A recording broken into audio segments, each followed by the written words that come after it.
विखे पाटलाला काय सामाजिक न्याय माहिती असणार? अजितदादा पवारांना 10वीच्या आत शिक्षण घेणाऱ्या एका पोल्ट्रीवाल्याला अजितदादा पवारांचे डायरेक्ट इनडायरेक्ट 25 ते 30 साखर कारखाने असल्याचं बोललं जातंय. अरे जितेंद्र आव्हाड बच्चा आहे, वाघाचा बच्चा आहे. सांगितलं त्यांनी ओबीसी आरक्षणाचं तत्व खाली माना घालून बसले होते. अजितदादा पवार शरदचंद्रजी पवारांचे आमदार खासदार नेते अशी बैठक करत होते.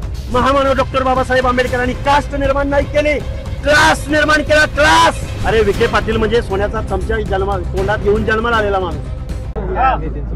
खाली करा सर. खरं तर आज तुम्ही सामूहिकपणे GR फाडलेला आहे. काय नक्की संकल्प या खरं तर पश्चिम महाराष्ट्राला हा पहिलेच अशा पद्धतीने गाव सभा म्हणावी लागेल, काय संकल्प केलेला आहे? बघा, आम्ही बारामतीमध्ये पश्चिम महाराष्ट्रातला मोठा मोर्चा केलेला आहे ऑलरेडी. आणि आज रोजी आम्ही सोलापूर जिल्ह्यातल्या पाटकुळ मोहोळ तालुक्यातल्या गावामध्ये आम्ही ओबीसी बांधवांनी काय आजपर्यंतचे मोर्चे लाखोंचे मोर्चे हे जिल्ह्याच्या ठिकाणी तालुक्याच्या ठिकाणी होतात. पण आम्ही आता ठरवलंय की आमची माणसं ज्या डोंगराच्या कुशीला राहतात, काबाड कष्ट करतात, त्यांच्या गावामध्ये जायचं आणि तिथं हजारोंची लाखोंची सभा घ्यायची. हा GR आम्ही इथं फाडलाय प्रतिकात्मकरित्या. पण हा GR जोपर्यंत रद्द होणार नाही तोपर्यंत इथला ओबीसी इथल्या सत्ताधाऱ्यांना, विरोधकांना, आमदारांना, खासदारांना, कारखानदारांना, जागीरदारांना मानणार नाही, मतदान करणार नाही. तुम्ही आमचं पंचायत राज मधलं आरक्षण काढून घेतलंय, तुम्ही आमचं लोकल बॉडीज मधलं आरक्षण काढून घेतलंय, तुम्ही आमचं शिक्षण नोकऱ्यातलं आरक्षण काढून घेतलंय. पण तुमच्या आमदारकीचा आणि खासदारकीचा मार्ग मात्र आमच्या गटातून, गावातून, वाड्यावरून, तांड्यावरून, वस्त्यावरून जातो. आणि तुम्ही आम्हाला जर मत मागायला आला तर आमचं आरक्षण जाताना तुम्ही कुणाकुणाला पाठिंबा द्यायला गेला होता, ती मागणी कायदेशीर होती का? हा जो GR काढला गेला, या GR अन्वये ओबीसीचं आरक्षण वाचलं का संपलं हे तुम्ही आम्हाला कधी सांगणार? आणि तुम्ही काय करत होता हा आम्ही प्रश्न इथल्या सत्ताधाऱ्यांना विचारू. मुंबईला जे आहे ते आझाद मैदान नाही तर चैत्यभूमी निवडला आहात, काय संकल्पना आहे? आमची संकल्पना अशी आहे, ज्या महामानव डॉक्टर बाबासाहेब आंबेडकरांनी या देशभरामधल्या शोषितांचा, वंचितांचा, आदिवासींचा, ओबीसींचा, दीनदलितांचा आणि ज्याला म्हणून इथल्या व्यवस्थेनं माणूस म्हणून जगण्याचा अधिकार नाकारला, त्या माणसांच्या प्रतिनिधित्वासाठी हे आरक्षण दिलंय. आणि ते आरक्षण ज्या आमच्या बापाने आम्हाला दिलं त्यांच्या प्रतिमेला अभिवादन करण्यासाठी आम्ही चैत्यभूमीवर जाऊ. आम्ही इथली व्यवस्था चॅलेंज करण्यासाठी नाही, आम्ही मुख्यमंत्र्यांची आईमाई काढण्यासाठी नाही. आम्ही लोकशाही मानणारी आहोत, आम्ही संविधान मानणारी माणसं आहोत. आमच्या महामानव डॉक्टर बाबासाहेब आंबेडकरांच्या प्रतिमेला विनम्र अभिवादन करण्यासाठी आम्ही चैत्यभूमीवर जाऊ. पवारांची जी बरोबरी आहे तुम्ही ईस्ट इंडिया कंपनीशी केलेली आहे, काय सांगाल? हे बघा, अजितदादा पवारांच्या मुलाची एक दारूचा कारखाना आहे आणि त्याचं दिवसाचं उत्पादन 1,10,000 लिटर आहे. अजितदादा पवारांचे डायरेक्ट इनडायरेक्ट 25 ते 30 साखर कारखाने असल्याचं बोललं जातंय. आणि मग सहकारी किती? आणि मग पुरवणी मागण्यामध्ये 2,000 कोटी रुपये अजितदादा पवार आजारी पडलेल्या आपल्या चेल्या चपाट्यांना 2,000 कोटी रुपये सँक्शन करून देतात.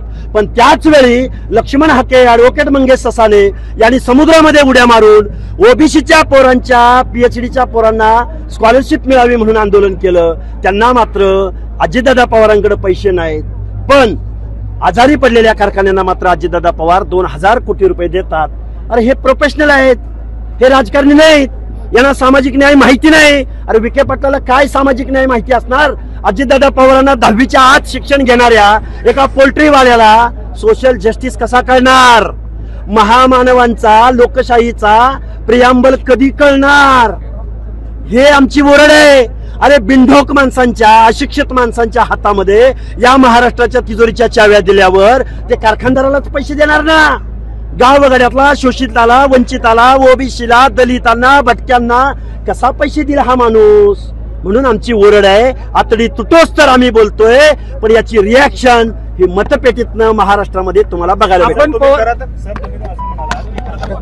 एक विधान होतं, त्या विधानावरून मराठा समाज आक्रमक झालाय की तुमच्या मुली ज्या आहेत, एक मिनिट थांबा, परडी शहर पोलीस स्टेशनमध्ये तुमच्या विरोधात गुन्हा दाखल झाला. आमच्याकडे रोटीबेटी व्यवहार करावा अशा पद्धतीचे विधान केले, त्यानंतर टीका झाली. काय? हे बघा 1917 साली पटेल बिल पास करून आंतरजातीय विवाहाला प्रोत्साहन ज्या शाहूराजांनी दिलं, जाती अंताची लढाई ज्या फुले शाहू आंबेडकरांनी देशाला दिली, हे महाराष्ट्र सगळ्यांना समानतेची वागणूक कधीपर्यंत देणार नाही जोपर्यंत आंतरजातीय विवाह होणार नाही. त्यावेळी राजर्षी शाहू महाराजांनी 100 विवाह आंतरजातीय विवाह घडवून आणले. त्यातले पहिले 25 विवाह हे धनगर आणि मराठा जातीमध्ये घडवून आणले. स्वतःच्या चुलत भावाची लेक रत्नप्रभा देवी तुकोजी होळकरांना देऊन एक बोलघेवडा समाज सुधारक नव्हे तर करता समाज सुधारक म्हणून राजर्षी शाहू महाराजांनी जे तत्व महाराष्ट्राला दिलं त्या राजर्षी शाहू महाराजांची एक लाईन मी बोलून दाखवली. अरे मी कुठे लग्न लावायला गेलो होतो? आणि बरं माझं काय म्हणणं आहे याच्या पलीकडे जाऊन, महाराष्ट्र शासनाची 50,000 रुपये जर आंतरजातीय विवाह केला तर महाराष्ट्र शासन 50,000 रुपये देतं आणि केंद्र शासन SC ST बरोबर जर आंतरजातीय विवाह केला तर 2.5 लाख रुपये देतं. आणि मग शासन जर पैसे देऊन आंतरजातीय विवाह करा म्हणतंय तर मी तेच बोलणार आहो. पण गुन्हे दाखल काय झाले चुकीचं? अरे गुन्हे पण तुम्ही मग मराठा ओबीसी हे जे आरक्षण आहे ते स्वीकारले असं म्हणावं लागेल. अरे स्वीकारलं म्हणजे दाखले काढून आत सामील झालेत ना. हा GR काढून महाराष्ट्र शासनानं आमचं आरक्षण संपवलंय ना. कधी कायदा चॅलेंज होईल, कधी रद्द होईल तेव्हा होईल, पण आज रोजी आमचं आरक्षण संपलंय. आरक्षण वाचवण्यासाठी तुमचं काय भूमिका आहे? आरक्षण वाचवण्यासाठी गावगाड्यातल्या 18 पगड जातीच्या लोकांना, दीनदलितांना आम्ही एकत्र करणार आणि ज्या राज्यकर्त्यांना मताची भाषा कळते, ज्या आमदार खासदारांना मताची भीती वाटते त्या लोकांना आम्ही बॅलेट मधून आम्ही किती आहोत आणि आमच्या हक्क अधिकाराच्या वेळी तुम्ही कुठं गेला होता हा जबाब आम्ही या लोकशाहीमध्ये मतपेटीत सर, तुम्ही दाखवू. रस्त्यावरती उतरल्यात पण बंजारा समाज देखील आता रस्त्यावरती उतरलेला अरे आहे. त्या बांधवांना वाटू शकतं ना.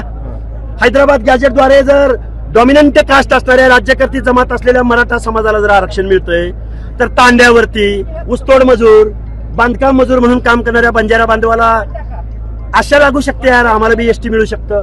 नाभिक ऐका और थांबा थांबा, आता मिळायची भानगड. अरे ताटातलं हिसकावून घ्यायला लागलेत, अंगावरची कापडं काढून झालेत आणि डोंगराच्या पल्याड एक शहर आहे, त्या शहरामध्ये बंगलो आहे, हवेली आहे आणि तिथं तुम्हाला मलमलचं कापड आहे. जे कुणी बघितलं नाही त्याचा रंग कसला आहे माहिती नाही, त्याचं माप आम्हाला बसतंय का नाही माहिती नाही, तोपर्यंत तुम्ही आमच्या अंगावरची आमची लंगोटी काढून घ्यायला लागलाय. माझ्या सगळ्या ओबीसी भटक्या बांधवांना माझी विनंती आहे, आपल्या लेकरा बाळांसाठी, आपल्या पंचायत राज मधल्या आपल्या प्रतिनिधित्वासाठी आपलं ताटातलं ओबीसी विजयंतीचं आरक्षण वाचवूया. पुढील काळात तुम्ही आपण म्हणताय पवारांनी पवारांच्या आमच्या 4 पिढ्या ज्या आहेत त्या पवारांनी संपवल्या, शोषण केलं. त्याच पवारांच्या स्टेजवरून जितेंद्र आव्हाड जे आहेत ते ओबीसीच्या. अरे जितेंद्र आव्हाड बच्चा आहे, वाघाचा बच्चा आहे. सांगितलं त्यांनी ओबीसी आरक्षणाचं तत्व, खाली माना घालून बसले होते अजितदादा पवार, आपलं शरदचंद्रजी पवारांचे आमदार खासदार नेते अशी भुई टोकरत होते. काय बोलतोय हे, काय बोलतोय हे, काय बोलतोय हे तुम्ही पुढील अरे बचना आमचं आणि जितेंद्र आव्हाडांचं भलेही पटत नसेल, भलेही आम्ही एकमेकाला बोलत नसेल, पण ओबीसीचा वाघ आहे. अरे सक्षणा सलगर नाही आमचं जुळत, त्या पवारांबरोबर आहेत म्हणून आम्हाला पटत नाही त्यांचं, पण बोलली ना ओबीसीचं आरक्षण टिकलं पाहिजे. मग उद्या पंकजाताई बोलतायत, माननीय छगनरावजी भुजबळ बोलतायत, एक माणसं बोलायला लागलेत आणि आम्ही 18 पगड जातीचे लोक जर एक झालो ना तर मग मात्र सगळीच बोलायला लागतील. आमच्यातली एकदा दिसली.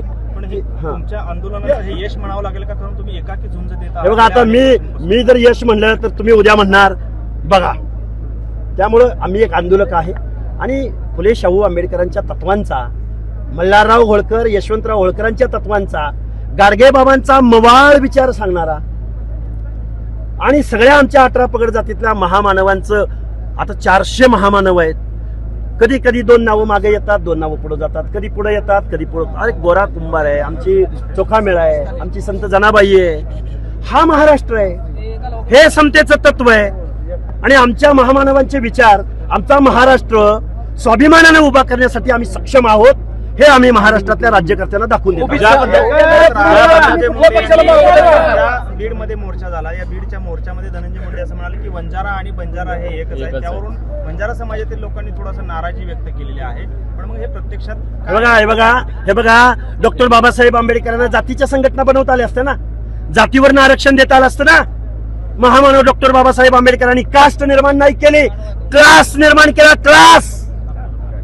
त्यामुळं जातीमध्ये भांडू नका दादा हो. तुमच्या भांडणामुळे इथल्या आमदारांनी खासदारांनी तालुक्याच्या ठिकाणी हजार कोटी रुपयाची माया गोळा केली. सत्तेमधनं पैसा आणि पैशामधनं सत्ता आणि तुमचं पुन्हा आरक्षण गेलं बेपत्ता. ओबीसी समाज फुटून यासाठी तुमचं काय संकल्पना आहे? सगळ्या लोकांना एकत्र आणणार. जो ओबीसी हित की बात करेगा वही देश पे राज करेगा।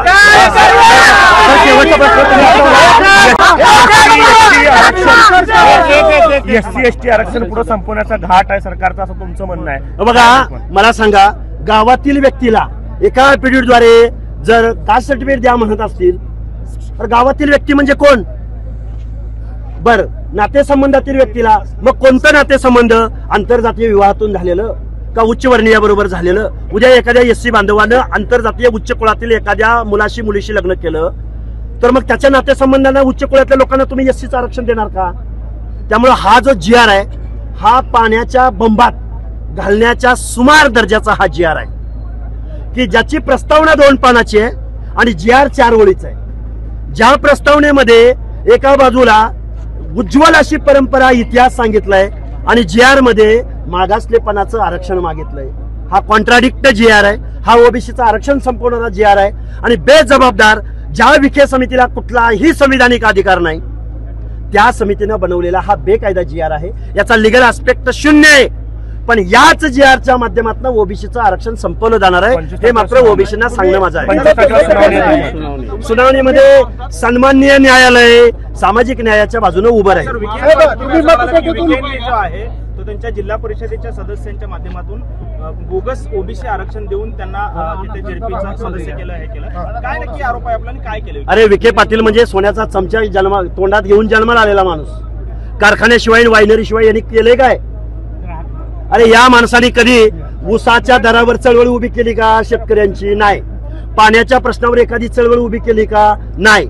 दलितांच्या प्रश्नावर एखादी चळवळ उभी केली का? नाही। ओबीसीच्या आरक्षणासंदर्भात हाऊसमध्ये एखादं वाक्य बोलले का? नाही। यांना सोशल जस्टिस म्हणजे काय, ते कशाबरोबर खातात, ते आंबट का तुरट, हे या विखेंना माहित असायचं काय कारण? आणि मुख्यमंत्री महोदयानं याच विखेंना आरक्षणाच्या कृती समितीचा अध्यक्ष बनवावं? कारखाना वायनरी चालवणाऱ्या माणसाला काय संबंध विखे पाटलांचा? त्यामुळे हे बेकायदा, बेजबाबदार आणि ओबीसीचं आरक्षण संपवणारा हा कायदा आहे आणि हा आम्ही आज सार्वजनिकरित्या फाडून टाकलेला आहे।